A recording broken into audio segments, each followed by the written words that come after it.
जय भीम। अब जरा सब शांत हो जाए।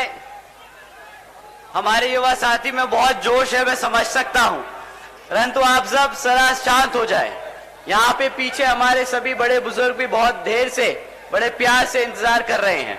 मैं चाहूंगा आप सब शांति से बैठ जाएं।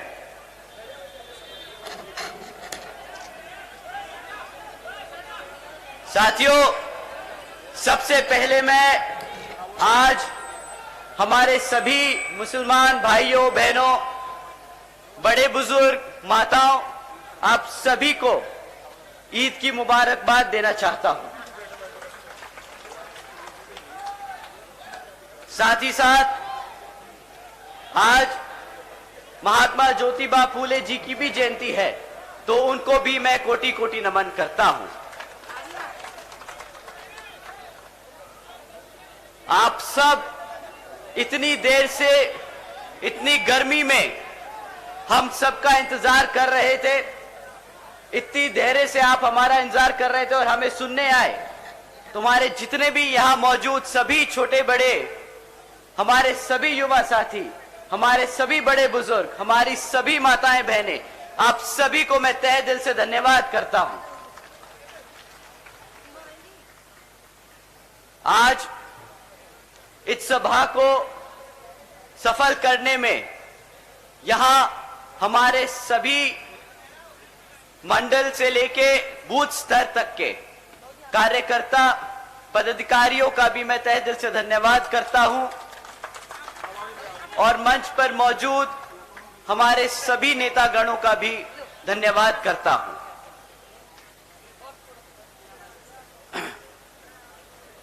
अपनी बात आप सबके बीच में रखने से पहले मैं अपने सभी संतों, गुरुओं व महापुरुषों में से खासकर महात्मा ज्योतिबा फूले जी, छत्रपति शाहू जी महाराज जी, नारायण गुरु जी, पेरियार रामास्वामी जी, बाबा साहब डॉक्टर भीमराव अंबेडकर जी एवं मान्यवर साहब श्री काशीराम जी को नमन करता हूं। साथ ही यहां हमारी पार्टी व बहुजन समाज पार्टी की राष्ट्रीय अध्यक्ष व उत्तर प्रदेश की 4 बार मुख्यमंत्री एवं पूर्व सांसद आदरणीय बहन जी के नाम से लोकप्रिय बहन कुमारी मायावती जी को भी पूरे तहे दिल से आभार प्रकट करता हूं, जिन्होंने अपना पूरा जीवन बामसेफ, DS4 व BSP के जन्मदाता एवं संस्थापक मान्यवर साहब श्री काशीराम जी के बताए हुए रास्ते पर चलकर परम पूज्य बाबा साहब डॉक्टर भीमराव अंबेडकर जी के मानवतावादी व आत्मसम्मान व स्वाभिमान के मूवमेंट के कारवा को अपने आजीवन त्याग, तपस्या व कड़े संघर्ष से एक नई राजनीतिक ऊर्जा शक्ति प्रदान की है तथा उत्तर प्रदेश जैसे विशाल व महत्वपूर्ण राज्य में 4 बार अपनी पार्टी BSP के नेतृत्व में सरकार बनाकर खासकर बहुजन समाज के लिए एक ऐसी मिसाल बन गई है जिससे प्रेरणा लेकर करोड़ों लोग यहां सामाजिक परिवर्तन व आर्थिक तरक्की की मिशनरी कार्य में जुड़े हुए हैं। इतना ही नहीं साथियों, बल्कि मैं भी उनके इस नेतृत्व से प्रभावित होकर BSP मूवमेंट से जुड़ा हूं और उनके पद चिन्हों पर चलकर इस मिशनरी दायित्व को, कर्तव्य को व फर्ज को पूरा करना चाहूंगा, जिसके लिए बहुजन समाज के मसीहा परम पूज्य बाबा साहब डॉक्टर भीमराव अंबेडकर जी आजीवन कड़ा संघर्ष करते रहे।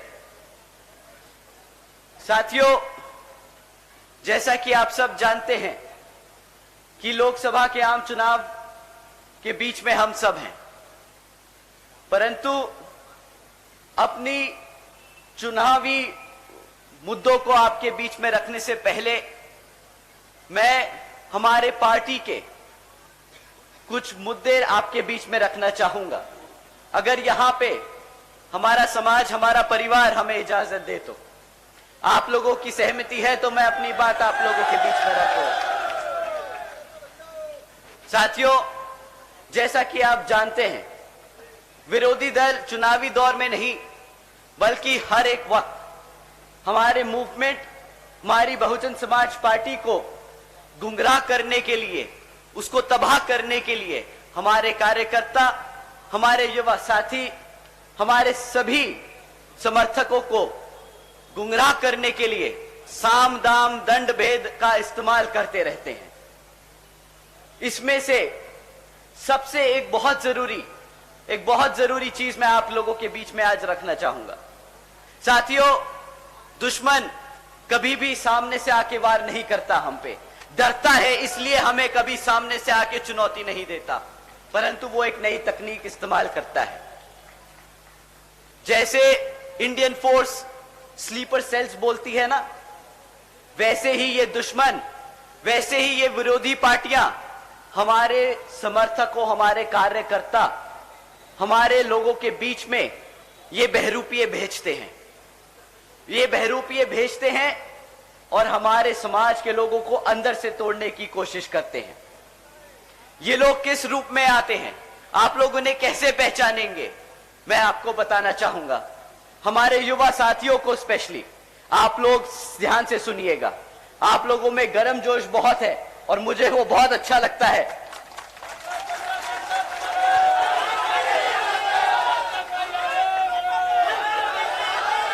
परंतु मैं अपने युवा साथियों को बताना चाहूंगा कि भाइयों बहनों, आप सब बाबा साहब के बच्चे हैं। वो दिमाग से काम लेते थे, गर्मजोशी से नहीं। वो दिमाग से आगे अपना मूवमेंट को बढ़ाते रहे, अपने समाज को तरक्की देने के लिए करते रहे काम। तो साथियों, ये आपको अब दिमाग से सोचना होगा, दिल से नहीं। आपके बीच में जो बहरूपिये हैं वो किस तरह आप लोगों को गुमराह करने का काम करते हैं। साथियों, वो बहरूपिये नीला पटका पहन के आएंगे। वो साथियों बहुजनों की बात करेंगे। साथियों, वो आपसे बहन जी की भी बात करेंगे, वो बात करेंगे बाबा साहब की, वो आपके हकों की बात करेंगे।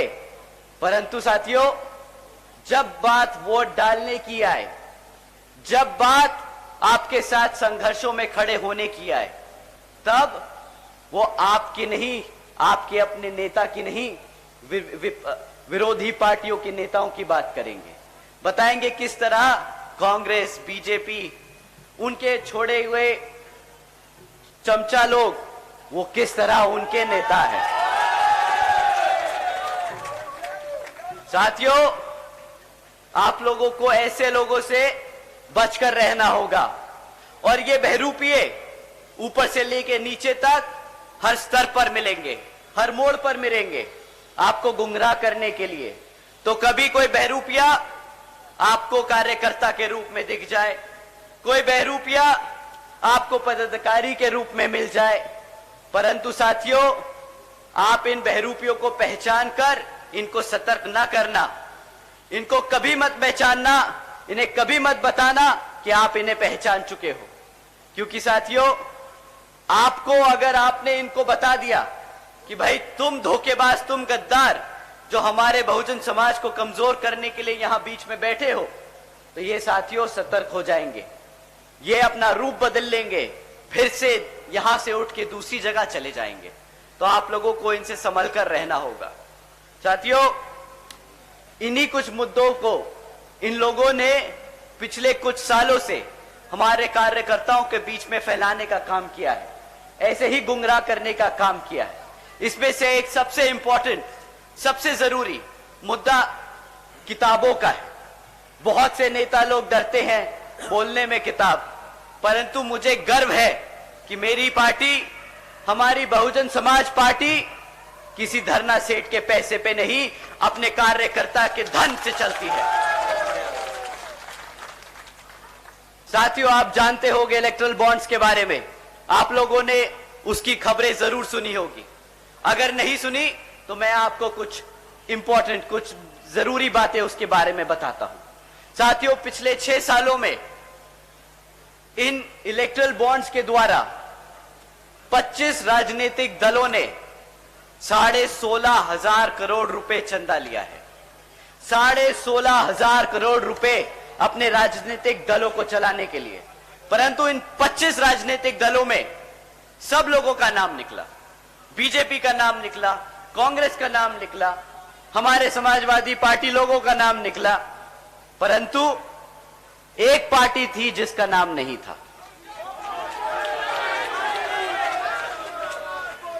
आपको पता है किसकी पार्टी थी वो? आपके चंदे से चलने वाली पार्टी है वो।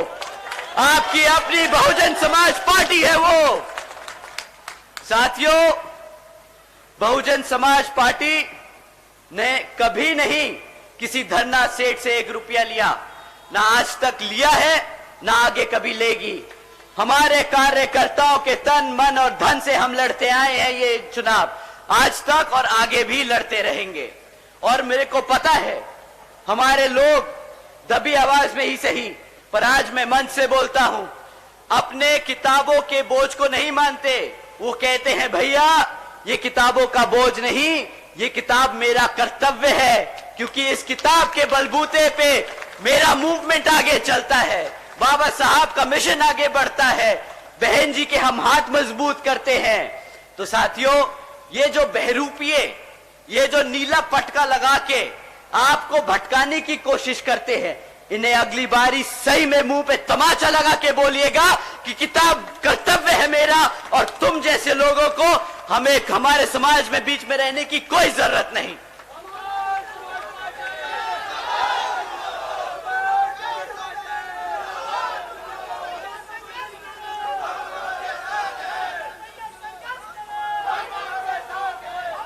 साथियों, यह तो रही बात बहरूपियों की, यह तो रही बात नाटकबाजों की। अब बात करते हैं चुनाव में जो पार्टियां आप लोगों के बीच में आकर आपसे वोट मांगने का काम करने वाली हैं। साथियों, इसमें से एक पार्टी है जो पिछले 10 साल से सत्ता में आसीन है। 10 साल से वो केंद्र की सरकार चला रही है। अब समय आ गया है कि आंख बंद कर कर नहीं, इनके मीठे बातें सुन के नहीं, इनसे सवाल कर कर इनको जवाब देने का। साथियों, 10 साल से ये लोग आप पर राज करते आए हैं, तो इस बारी जब वोट मांगने आए तो आप इनसे 3 मुद्दों पर सवाल कीजिएगा। हम किसी जाति धर्म पे बात नहीं करेंगे, हम सिर्फ 3 मुद्दों पर बात करेंगे। हम बात करेंगे शिक्षा पर, हम बात करेंगे सुरक्षा पर, और हम बात करेंगे रोजगार पर। साथियों, ये तीनों मुद्दे ऐसे हैं जिसकी बदौलत हम आज यहां पर खड़े हैं। इन्हीं 3 मुद्दों को लेकर बहन जी ने संघर्ष किया है, और आज हम जैसे लोग इतनी बड़ी जनसभा रख पा रहे हैं। साथियों, पहला मुद्दा शिक्षा का है। हमें बीजेपी की सरकार से अब पूछना होगा कि भाई पिछले 10 सालों में क्यों इतनी पेपर लीकों की खबरें आती हैं। अब उनको जवाब देना होगा कि जब भी सरकारी नौकरियों के लिए एंट्रेंस टेस्ट होते हैं, एंट्रेंस एग्जाम्स होते हैं, तो उसमें जब हमारे युवा साथी पेपर दे के आते हैं तो क्यों उन्हें 3-4 दिन बाद पता चलता है कि वो पेपर लीक हो गया। आप लोगों को सवाल पूछना होगा कि भाई पेपर लीक किया जाता है, आपकी मंशा क्या है? आप चाहते हैं कि आप दिखाएं कि आप रोजगार देने की कोशिश कर रहे हैं, पर आपकी असलियत पेपर लीक कर कर उन नौकरियों को रद्द करने की है। आप चाहते ही नहीं कि हमारा युवा कभी रोजगार हो। साथियों, एंट्रेंस एग्जाम देने तक तो दूर की बात है। हमारे बच्चे अगर आज भी प्राइमरी और मिडिल स्कूल में पढ़ रहे हैं तो उनका इतना बुरा हाल है कि ना आधे से ज्यादा, मैं सरकारी सर्वे आपके बता रहा हूं, सरकारी सर्वे बताता है साथियों कि आज सरकारी स्कूलों में 8वीं कक्षा के बच्चे, आधे से ज्यादा 8वीं कक्षा के बच्चे गुणा भाग नहीं कर सकते। क्या ऐसे ही हम अपने बच्चों को अपने पैरों पर खड़ा कर पाएंगे? अगर हम प्लस माइनस ही नहीं कर पाएंगे तो हम कहां से कोई व्यापार करेंगे, कहां से हम रोजगार की बात करेंगे? साथियों, आज सरकार का सर्वे बोलता है कि 8वीं कक्षा के बच्चे ना गुणा भाग कर सकते हैं, ना अंग्रेजी में बात कर सकते हैं, ना अंग्रेजी समझ सकते हैं। प्रधानमंत्री जी इंडिया को एक वर्ल्ड इकोनॉमी बनाने की बात करते हैं, बहुत बड़ी इकोनॉमी बनाने की बात करते हैं। प्रधानमंत्री जी मुझे लगता है अपने व्यापारी दोस्तों के लिए व्यापार करते हैं, अपने दोस्तों के लिए भारत की वर्ल्ड इकोनॉमी बनाने की बात करते हैं, क्योंकि हमारे समाज के बच्चे जो सरकारी स्कूलों में पढ़ रहे हैं वो बेचारे ना अंग्रेजी में बोल पाते हैं, ना समझ पाते हैं। तो कैसे हमारा बच्चा बढ़ते हुए भारत में व्यापार करेगा, कैसे वो रोजगार ले पाएगा? आप बोलते हो कि हम यूएस से बिजनेस करेंगे, हम यूरोप से बिजनेस करेंगे। अरे मेरा बच्चा अगर अंग्रेजी उनकी समझ नहीं पाएगा, बोल नहीं पाएगा, तो कहां से मेरे बच्चे को रोजगार मिलेगा, कहां से वो व्यापार करेगा?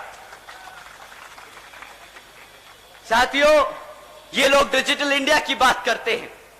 डिजिटल इंडिया के नाम पे जो मजाक किया है आपके सामने फैक्ट में रखता हूं। साथियों, सरकारी स्कूलों में 65% सरकारी स्कूलों में आज एक भी कंप्यूटर नहीं है। जब कंप्यूटर नहीं होगा तो बच्चे सीखेंगे कैसे? अगर सीखेंगे नहीं तो बनेगा कहां से डिजिटल इंडिया? कौन सा डिजिटल इंडिया की बात करते हो अगर हमारे बच्चों को कंप्यूटर चलाना नहीं आएगा? साथियों, जिन बच्चे कुछ सरकारी स्कूलों में अगर टूटा फूटा एक अगर कंप्यूटर पड़ा भी होगा तो उसमें इंटरनेट कनेक्शन नहीं होगा। अगर इंटरनेट कनेक्शन नहीं है तो बच्चा कहां से दुनियादारी के बारे में समझेगा? कहां से उसे पता चलेगा कि अमेरिका में क्या हो रहा है, जापान में क्या हो रहा है, चाइना में क्या हो रहा है? परंतु ये लोग सिर्फ मार्केटिंग करना चाहते हैं। डिजिटल इंडिया का बड़ा पोस्टर छापेंगे और पूरे भारत में घुमाएंगे, उस पे हजारों करोड़ रुपया खर्चेंगे, पर डिजिटल इंडिया की योजना के नाम पर 1 रुपया खर्चना नहीं पसंद करेंगे। साथियों, दूसरा सबसे जरूरी मुद्दा जिस पे आपको उनसे सवाल उठाने वो है हमारे युवा साथियों के लिए रोजगार का। रोजगार के नाम पर पिछले 10 सालों में आज एक फैक्ट सामने आता है, भाई पिछले 10 सालों के इनके काम के बाद आज हमारे यहां 3 में से एक ग्रेजुएट युवा बेरोजगार घूम रहा है। अब अगर 3 में से एक ग्रेजुएट बेरोजगार घूम रहा है तो मतलब 2/3 भारत के युवा साथी बेरोजगार है। रही बात जो लोग पढ़ लिख चुके हैं, अगर बाय चांस गलती से ये जो करप्शन बड़ी बखूबी से करते हैं, अगर गलती से नौकरी का पर्चा निकाल दें तो वहां पे क्या भीड़ भाड़ मचती है, क्या मारामारी होती है। ये एक न्यूज क्लिप की हेडलाइन सुन के बताता हूं। साथियों, एक न्यूज क्लिप थी जिसमें था हेडलाइन 90,000 से ज्यादा पीएचडी स्कॉलर्स, इंजीनियर्स और ग्रेजुएट्स क्लास 4 की नौकरी के लिए अप्लाई कर रहे हैं। बताओ, 90,000 से ज्यादा इतने पढ़े लिखे बच्चे एक क्लास 4 की नौकरी के लिए अप्लाई कर रहे हैं। क्लास 4 की नौकरी की क्वालिफिकेशन 5वीं पास है। 5वीं पास के क्वालिफिकेशन पे हमारे पीएचडी स्कॉलर्स को अप्लाई करना पड़ रहा है। इतनी मारामारी है साथियों। पर ये लोग बहुत गर्व से बोलते हैं कि कैसे इन्होंने रोजगार को रोक के लोगों को पेट भरने का काम किया है, लोगों को पेट भरने का काम किया है। ये बोलते हैं कि भाई हमने आज 80 करोड़ से ज्यादा लोगों को भारत के लोगों को मुफ्त में राशन देने की स्कीम चलाई है। साथियों, केंद्र की भाजपा के बड़े से छोटे नेता और जितने भी भक्त आपको मिलेंगे वो बोलेंगे कि मेरी पार्टी ने 80 करोड़ जनता को मुफ्त में राशन दिया है। पर इन मूर्खों से कोई पूछे कि अबे उल्लुओ, अगर तुमने 80 करोड़ जनता को मुफ्त में राशन दिया है तो मतलब आधी जनता बेरोजगार घूम रही है, इसका क्या जवाब है तुम्हारे पास? अगर आधी जनता बेरोजगार घूम रही है तो राशन नहीं चाहिए था तुमसे। 2014 में तुम्हें राशन के वादे पर सत्ता में बिठाने का काम नहीं किया था। तुमने वादा किया था हर साल 2 करोड़ नौकरी देने का, 80 करोड़ जनता को भिखारी बनाने का वादा नहीं किया था।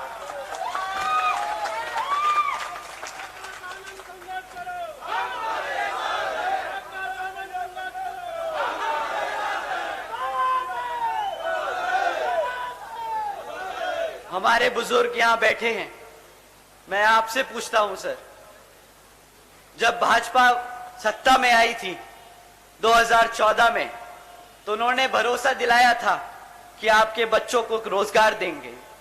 बदले में आपको आज क्या देते हैं? 2-2,5-1,000 रुपया महीना राशन देने की बात करते हैं। अब आप बताइए, 1,000 रुपए का राशन लेने के लिए आपने वोट डाला था? मैं युवा साथियों से भी पूछता हूं, भाई तुम बताओ, तुम अपनी मेहनत करके पढ़ लिख के किसी तरह निकल जाते हो तो रोजगार के लिए बात करते हो ना? किस लिए चाहिए तुम्हें रोजगार? किस लिए चाहिए रोजगार? अपने मां बाप ने, आपके अपने मां बापों ने जो जिंदगी भर संघर्ष किया, अपना मुंह, अपना खुद का निवाला ना रखकर आप लोगों का पेट भरा, तो ताकि आप लोग पलटकर उनके लिए सहारा बन सको, इसलिए आप रोजगार ढूंढते हो ना? आप लोग अपने पैरों पर खड़े होकर अपने मां बापों का सर फक्र से ऊपर कर समाज में घूमने के लिए आप रोज बाहर निकलते हो ताकि आपको रोजगार मिल जाए, आपकी नौकरी लग जाए, इसलिए तो आप मेहनत करते हो ना। पर साथियों एक बात बताओ, अगर कोई आपको नेता आके बोले रोजगार तो नहीं है, ये ले 1,000 रुपया अपना राशन ले और घर जाके बैठ जा, क्या आपको बर्दाश्त है? वो 1,000 रुपए का राशन बर्दाश्त है? अब ये सुनिए, 1,000 रुपए का राशन देके एहसान जताने की बात करते हैं कि देखिए हमने आपको 1,000 रुपए का राशन दिया।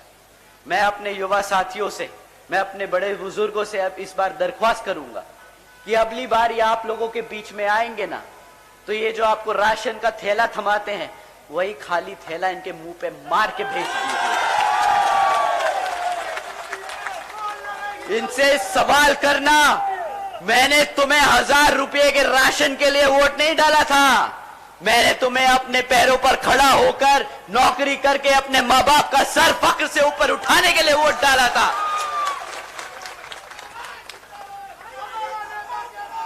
अब सर, अब मैं अपने युवा साथियों से दूसरा सवाल करने को पूछूंगा। आप साथियों अब पूछिएगा इनसे कि तुमने 1,000 रुपए के हिसाब से हमें 6,000 रुपए का राशन दे दिया, मान लिया, परंतु अगर मुझे क्लास 4 की नौकरी भी मिलती तो 15 से 20,000 रुपए महीना कमाता, साल का कम से कम 2 से 2.5 लाख रुपया कमाता। तुमने मुझे बदले में क्या दिया? 2.5 लाख रुपए के बदले 6,000 रुपए का राशन, 12,000 रुपए का राशन। अबे तुम लोग क्या हमें बेवकूफ समझते हो? मेरा समाज अब उठ रहा है, बाबा साहब का समाज अब ये बर्दाश्त नहीं करेगा। ये गुजरात का मॉडल अपने को समझ नहीं आता है भाई साहब।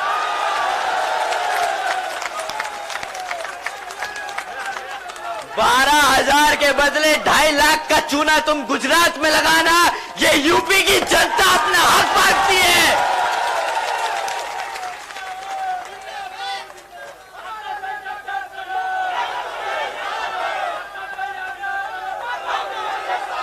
साथियों, यही लोग गला फाड़ फाड़ कर सड़क पर घूम रहे थे आपके साथ बीच में, महंगाई महंगाई महंगाई। किस बात की महंगाई? तब इन्होंने गला फाड़ के बोला था 50 रुपए का पेट्रोल बहुत महंगा है, हमारा गरीब आदमी कैसे पेट्रोल इस्तेमाल करेगा, गैस सिलेंडर 400 रुपया का है, कैसे इस्तेमाल करेगा, कैसे रोटी पकाएगा। आज इनसे कोई पेट्रोल और गैस सिलेंडर पे बात कर पाता? आप ही बता दो, पेट्रोल का दाम 2014 में क्या था? 50, 60, 65, बस। आज क्या दाम है? 100 रुपए से पार है ना पेट्रोल। ये पेट्रोल पता है क्यों नहीं बात करते? ये पेट्रोल की बात पता है क्यों नहीं करते? क्योंकि वही पेट्रोल फूंक के आपके बीच में आना पड़ता है इनको। तो अगर आपने सवाल कर लिया तो इनका हिसाब किताब भी खुल जाएगा। गैस की बात नहीं करते अब ये आपसे। अब तो बोलते हैं फ्री राशन ही ले लो, गैस सिलेंडर की क्या जरूरत है? साथियों, अब इन्हें 1100 रुपए का गैस सिलेंडर महंगा नहीं लग रहा है। हाँ, ये जो बेवकूफ बनाने वाला काम करते हैं ना, ये जो सफेद व्हाइट वॉशिंग का काम करते हैं, ये लो फ्री में राशन, ये लो डिजिटल इंडिया, ये लो मेक इन इंडिया। भाई साहब, हमें बताओ हमारा रोजगार कहां है? हमें कुछ नहीं चाहिए, हम अपने पैरों पर खुद खड़े हो सकते हैं, हम मेहनत करना जानते हैं, हमें मुफ्त में राशन की जरूरत नहीं है। ये एहसान भी जताते हैं, ये पेट्रोल फूंक के आपके बीच में आएंगे, फिर एहसान जताएंगे कि देखिए हमारे प्रधानमंत्री जी ने 100 रुपए के पेट्रोल को अब 99 रुपए कर दिया है। ये नहीं बताएंगे 60 रुपए का पेट्रोल 100 रुपए कर दिया था। साथियों, ये रही बात रोजगार, शिक्षा और महंगाई की। अब बात करते हैं सुरक्षा की। हमारे युवा साथी तो लड़ सकते हैं, पर हमारे बूढ़े मां बापों की सुरक्षा के लिए हमने किसको वोट डाला? हम अपनी सरकार पे ही भरोसा कर सकते हैं ना कि वो हमारे मां बापों की, हमारे बड़ों की सुरक्षा करेंगे। परंतु यहां के मुख्यमंत्री जी बड़े गर्व से चुपचाप ऑर्डर पास करते हैं रात को 8 बजे कि भाई कल से लड़कियां शाम को 8 बजे के बाद प्राइवेट इंस्टीट्यूट्स में ट्यूशन बाहर नहीं ले सकती। क्यों?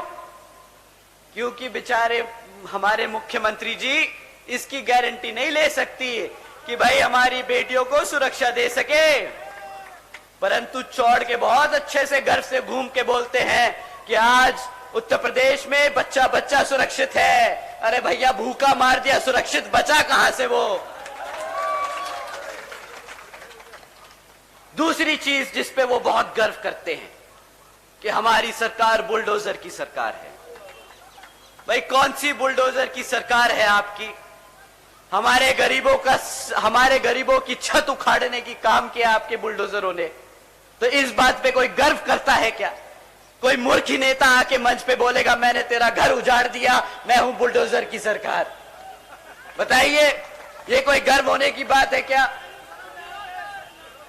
साथियों, इनको याद दिलाने का समय आ गया है कि बुलडोजर अपने अवाम की जनता पे, अपनी जनता के घर उजाड़ने के लिए नहीं, गुंडे माफियों के वैध धंधों पर तोड़ने के लिए इस्तेमाल किए जाते हैं, जैसे बहन कुमारी मायावती जी ने किया था अपने शासनकाल में। साथियों, उसके बाद ये समय समय पर योजनाएं निकालते रहते हैं आपका ध्यान भटकाने के लिए। कभी फलाना योजना, कभी ढिमकाना योजना, और जब ये योजनाओं के नाम थक जाते निकालते निकालते तो उस पे 2.0 निकाल देते हैं, जैसे बड़े मियाँ छोटे मियाँ 2.0 है। इन्होंने तो साला रोजगार को, योजनाओं को मूवी के टाइटल बना रखा है। इनसे बोलिए कि भाई मुफ्त में इंटरनेट जो आपने प्राइवेट सेक्टर के द्वारा दिलवाने का काम कर रहे हैं ना, इससे हमारा पेट नहीं भर रहा, इन योजनाओं से कोई फायदा नहीं हो रहा है, इन योजनाओं से हमारा समाज समझदार है, ये सब जो नाटक कर लिया है ना, अब बस समय हो गया है, अब समय हो गया है जवाब देने का। बहुत कर ली, बहुत नाटकबाजी। अब हमें जरा बता दीजिए कि ये जो अग्निवीर योजना के तहत तुमने हमारे युवाओं के साथ बेइज्जती करने का, मजाक करने का काम किया है, तो उसका जवाब कहां है? 4 साल का रोजगार, 4 साल के रोजगार के लिए आपको 10 साल तक सत्ता में रखा क्या? बताइए साथियों। 2 करोड़ सालाना नौकरी देने का वादा किया था, दिया क्या 2 करोड़ नौकरी? साथियों, ये इनसे बड़ा देशद्रोही कोई नहीं। समझने की कोशिश कीजिएगा, इनसे बड़ा देशद्रोही नहीं। ये आपके बच्चों को पढ़ने नहीं देंगे। जब पढ़ेगा नहीं बच्चा तो कभी अपने इतिहास के बारे में नहीं जान पाएगा। जब इतिहास नहीं पता होगा तो जो सामने वाला आज बता रहा है वही मानेगा। आपको पढ़ने तो देगा नहीं, जब पढ़ोगे नहीं तो अपना इतिहास नहीं जानोगे, ना अपना रोजगार कभी ले पाओगे। ये क्या करेंगे? फिर से गुलाम बनाएंगे आपको। रिजर्वेशन खत्म करने का नया तरीका ढूंढना है इन्होंने। जब नौकरियां नहीं होगी तो रिजर्वेशन कहां से देंगे? देना ही नहीं पड़ेगा। ये दीमक की तरह काम कर रहे हैं हमारे समाज को खत्म करने के लिए। साथियों, ये बड़े बड़े पोस्टरों से चमकने की जरूरत नहीं है, हकीकत जमीन पे समझने की जरूरत है। साथियों, इनके बारे में अगर मैं और बोलता जाऊंगा तो लगता है अगला लोकसभा आम चुनाव आ जाएगा, पर इनकी विफलताएं नहीं खत्म होंगी। पर मैं दूसरी पार्टियों के बारे में भी आपको बताना चाहूंगा। दो तीन मुद्दे बस, ज्यादा नहीं, क्योंकि आप यहां बहन जी के बारे में सुनने आए हैं, इनके विफलताओं के बारे में नहीं।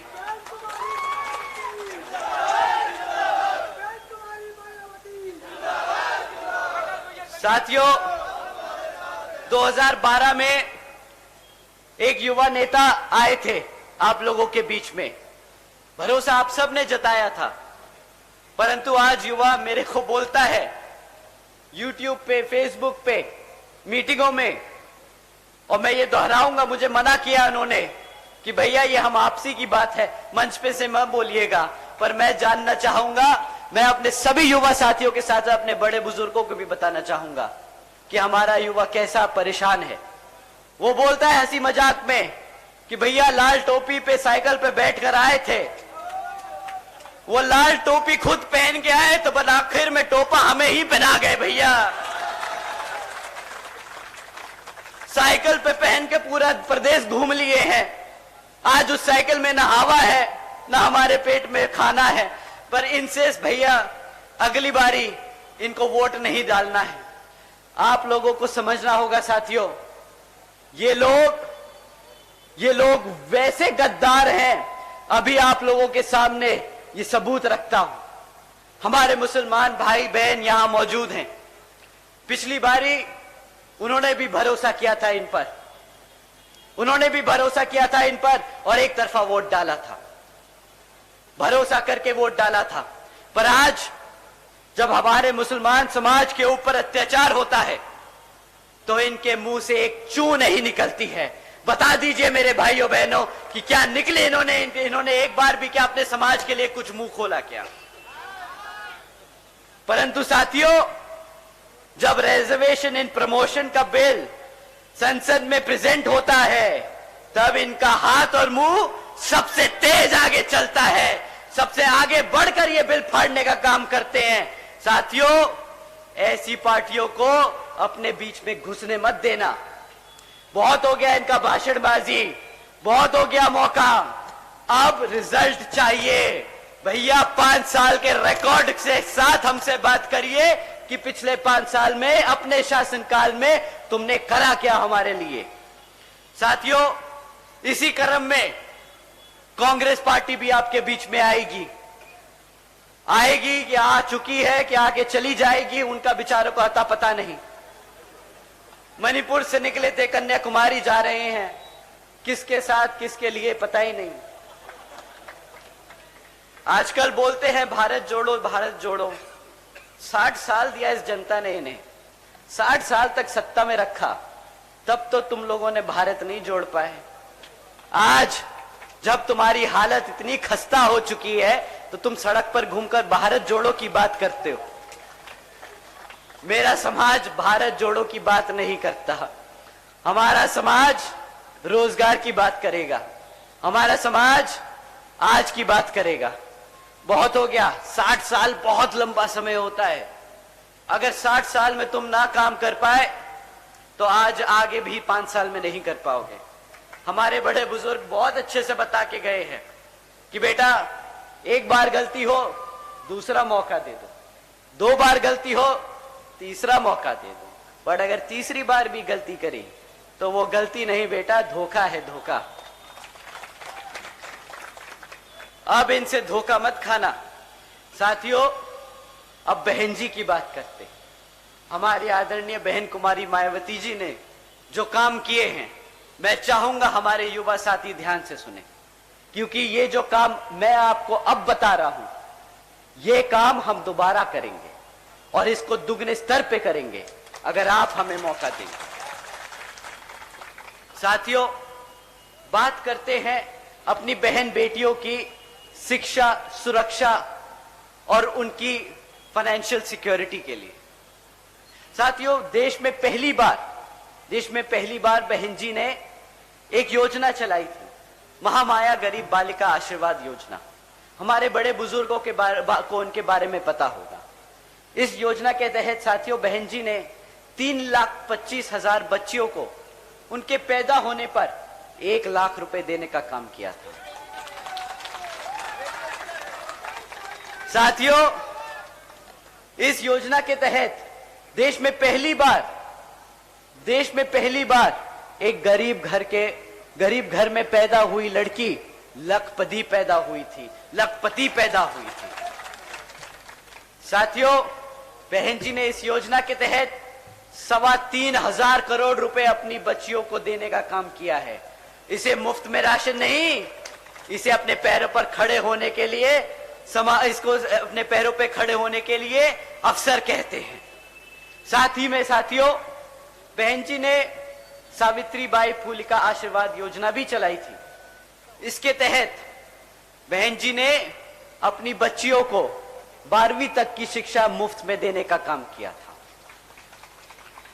7 लाख बच्चियों को इसका लाभ हुआ। 7 लाख बच्चियों को इसका लाभ हुआ। बहन जी ने 600 करोड़ से ज्यादा की लागत अपनी बच्चियों पर खर्चने का काम किया था। और आने वाले विधानसभा, लोकसभा चुनाव में अगर आप हमारा साथ देंगे तो बहन जी इसको दुगने तिगने स्तर पर इसको बढ़ा के आगे काम करेंगे। साथियों, ये तो बात थी शिक्षा की, प्राइमरी एजुकेशन की।